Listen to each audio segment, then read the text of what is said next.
करके देखा तो मुस्कुराते हुए श्याम सुंदर रथ में बैठे हैं। पुनः जब मैं अंदर देखा तो अंदर भी परमात्मा, अंदर वाले परमात्मा ने कहा काका चिंता मत करो, मुझे लेकर के चलो। अब अक्रूर जी को निश्चय हो गया कि कोई ऐसे वैसे नहीं, तो साक्षात परमात्मा है। तो अक्रूर जी ने लिया है श्याम सुंदर को लेकर के पहुंचे हैं मथुरा। मथुरा में भगवान श्याम सुंदर गए और वहां पर एक मत वाले हाथी को रखा गया था भगवान को मारने के लिए। जैसे भगवान पहुंचे वहां पर मल्ल युद्ध की व्यवस्था थी। कंस के चाचू और मुष्टिक नाम के दो मल्ल युद्ध करने के लिए तैयार थे। भगवान श्याम सुंदर ने मल्ल युद्ध किया बलराम जी ने, और खेल खेल में चाचून और मुष्टिक का भगवान कन्हैया ने उद्धार किया। कुबले हाथी का भगवान कन्हैया ने एक मुष्टिका में उद्धार किया, और एक रखा हुआ था अपना बाण जो धनुष से घोरा था। श्याम सुंदर ने उस धनुष को उठा करके तोड़ दिया है। भगवान श्याम सुंदर मथुरा की गली में घूम रहे थे, और बड़ा सुंदर भाव है कि वहां पर एक देवी थी 8 जगह से टेढ़ी, केसर लेकर के जा रही थी कंस के लिए। समय का अभाव है इसलिए हम संक्षिप्त में दर्शन कर रहे हैं। भगवान का विवाह कराना है। बड़ा ही सुंदर एक पावन चरित्र है, इसलिए हम संक्षिप्त में थोड़ा सा निवेदन करेंगे। 8 जगह से टेढ़ी, हाथ में केसर, और उसके मन में एक विचार आया कि जो केसर है अगर इसकी कहीं शोभा है तो भगवान श्याम सुंदर के मस्तक पर, अगर मुझे श्याम सुंदर मिलते तो मेरे मस्तक पर एक केसर का चंदन लगाते। कंस की प्रिय दासी थी जिसका नाम था कुब्जा। भगवान कुब्जा के मन के भाव को समझ गए। कुब्जा लेकर के जा रही थी तो भगवान ने आवाज लगा, हे सुंदरी। कुब्जा ने सोचा मुझे सुंदरी बुलाने वाला कौन इस मथुरा में आया। कुब्जा ने मुड़ करके देखा तो वही श्याम सुंदर जिनका मन में कल्पना कर रही थी। देख करके बड़ी आनंदित थी। पहुंचे भगवान श्याम सुंदर के पास तो कुब्जा ने कहा, श्याम सुंदर तुमने मुझे सुंदरी कहकर के बुलाया, मैं किस तरह से तुम्हें सुंदरी लगती हूँ? मैं तो 8 जगह से टेढ़ी हूँ। भगवान ने कहा, देवी मैंने तुम्हें सुंदरी कहा है, और सच कहूं तो देवी तुम्हारे जैसा संसार में कोई सुंदर नहीं, तो तुम्हारा जो मन है वो बहुत सुंदर है। इंसान की सुंदरता उसके मन से पहचानी जाती है। और भगवान ने कहा, देवी मैंने सुंदरी कहा तो तुम सुंदरी बनोगी। भगवान कन्हैया ने क्या किया, कुब्जा के पैर में अपने दोनों पैर को लगाया, कुब्जा के और दोनों हाथों को भगवान कन्हैया ने पकड़ा, और धीरे से भगवान कन्हैया ने उठाया है। कुब्जा परम सर्वांग सुंदरी हो गई, और इतनी सुंदरी कुब्जा हो गई इसका वर्णन करना परम सुंदरी कुब्जा को भगवान ने। अब तो कुब्जा ने अपने आप को देखा, देख करके बावली हो गई। ओ मेरे श्याम सुंदर आगे केसर लगाया, एकदम बावली होकर के नाचने झूमने लगी। और महाराज मथुरा में ऐसे कुब्जा ने धूम मचाई, सब आश्चर्य हो गए। सबने देखा ये कौन सी सखी आ गई जो बावली सी हो गई है, घूम रही है, नाच रही है, कौन है? वहां की देवियों ने पूछा, देवी तुम कौन हो? तो कुब्जा ने कहा, मैं कुब्जा। सब हैरान हो गए, कहने लगे बावली हो गई और कह सकी? कुब्जा तो 8 जगह से टेढ़ी है। कुब्जा ने कहा, आज हमारे श्याम सुंदर इस मथुरा के घूमने आए हैं, उन्होंने हमें सुंदर बनाया। ध्यान देना, भगवान ने कुब्जा को सुंदर इसलिए किया कि कुब्जा जैसी थी वैसी भगवान के पास गई, जैसी थी वैसी थी, बन करके नहीं गई। मन में कोई कपट नहीं है, मन निर्मल है, भाव सुंदर है, तो भगवान ने कुब्जा को सुंदर बना दिया। कहने का भाव हम भी भगवान के सामने जाए तो हमारा मन निर्मल हो, भाव सुंदर हो, तो भगवान हमारे निश्चित रूप से सुंदर बनाएंगे। क्योंकि भगवान हमारे तन को नहीं बल्कि हमारे मन को देखते कि वो कितना सुंदर है। कुब्जा की कुब्जा का उद्धार भगवान के। तो भगवान के कुछ ग्वाल वाले भी गए थे उस मथुरा में, मथुरा के मेला को देखने के लिए। जब भगवान अपने ग्वाल वालों को पा गए बड़े खुश हो गए। एक ग्वाले ने कहा, कन्हैया से, कन्हैया हम मेला देखने जा रहे हैं, राजा महाराजाओं का मेला है, और हमारे तन में कपड़े नहीं है कन्हैया, हम सब तो ग्वाले हैं। कन्हैया एक काम कर, पहले मुझे कपड़े दिला। काम होगा ऊपर से नीचे पूरा पहना। दूसरे ग्वालों ने कुर्ता पहना तो झाड़ू लगाने की जरूरत नहीं, कूड़ा विचित्र विचित्र बस बड़े बड़े राजा महाराजा गोलवाल छोड़े। और कई कई गोलवाल तो एक ही कुर्ते में 4-5 अंदर। हमने कहेगा ये तो ऐसे वस्त्र है कि कोई देखेगा तो देखते ही समझ जाएगा कि दूसरे के हैं, चोरी के हैं। अच्छा देखो, दूसरे का कपड़ा पहना तो कपड़ा बता देता है कि मैं तुम्हारा नहीं हूं, है कि नहीं? बताते कि नहीं बताते? अच्छा कई लोग कहते हैं भैया मैं गलती से चप्पल पहन के आ गया दूसरे का। कभी कोई गलती से पहन के नहीं जाता, जैसे पैर डालो तो बता देता कि मेरा ही है कि पड़ोसी का, दूसरे का। कपड़े ही बताते हैं। एक वाले ने कहा कि भैया अगर ऐसे पहन के जाएंगे तो सब समझ जाएंगे कि चुरा के लाया कैसे।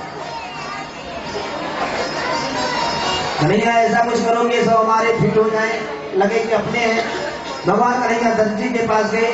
दर्जी देख रहा था कि धोबी ने मना किया तो एक लग गई।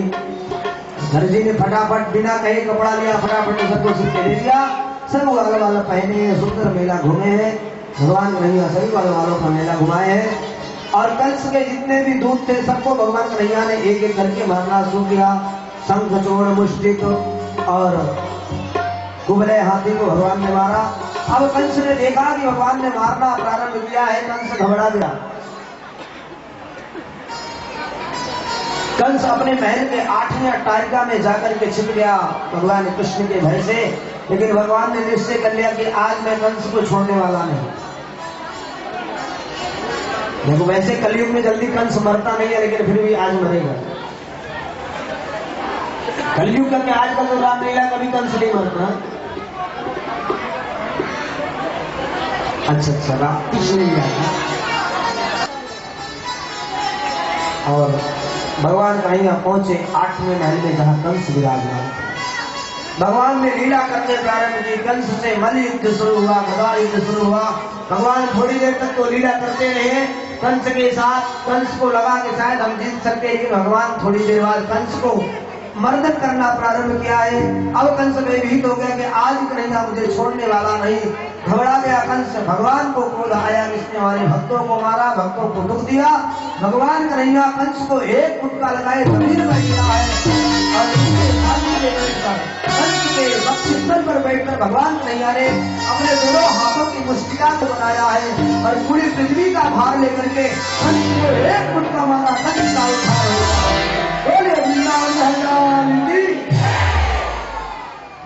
और भगवान ने कंस का उद्धार। देवकी वसुदेव को भगवान कन्हैया ने कारागार से निकाला है। अपनी माँ से मिले, मैया देवकी से, वसुदेव जी से, और अपने मृत भाइयों को भगवान कन्हैया वापस लाकर के माँ को दिया है। भगवान कन्हैया पढ़ने के लिए गुरुकुल जाते हैं। संदीप जी के आश्रम में उज्जैन के पावन धरती पर सुदामा जी से वहां मित्रता हुई और भगवान अग्रसेन दीक्षा ग्रहण करके आए हैं। भगवान का सुंदर हिंदू संस्कार हुआ। विद्या अध्ययन के भगवान पुनः आ गए। समय का अभाव है, इसलिए फटाफट भगवान हमारे सारे काम कर रहे हैं।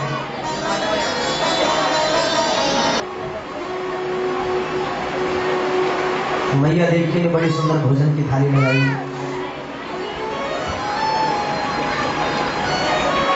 थाली लगा करके लेकर के आई श्याम सुंदर के पास। कन्हैया तुम्हारे लिए नैवेद्य ग्रहण करो। और आज भगवान कन्हैया ने जो भोजन की थाली देखी, भगवान कन्हैया की आंखों से झरझर अश्रु रहे। पहली बार भगवान कन्हैया ने अपने जीवन में रोया। झरझर अश्रु बहने लगे अचानक भगवान कन्हैया की आंखों से। मैया देवी ने जब श्याम सुंदर को देखा, देख करके आश्चर्यचकित रह गई।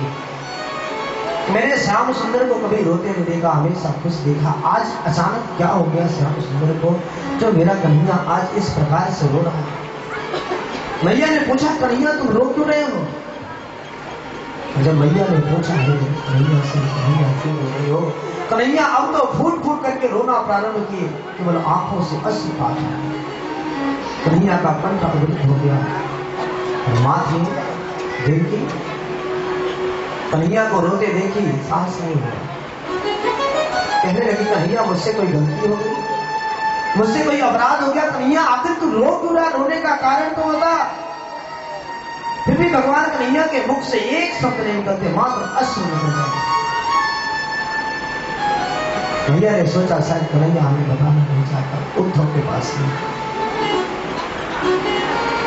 उद्धव बड़ी जानी, कृष्णेनाम प्रवरो वक्ते कृष्णस्यामि उद्धव।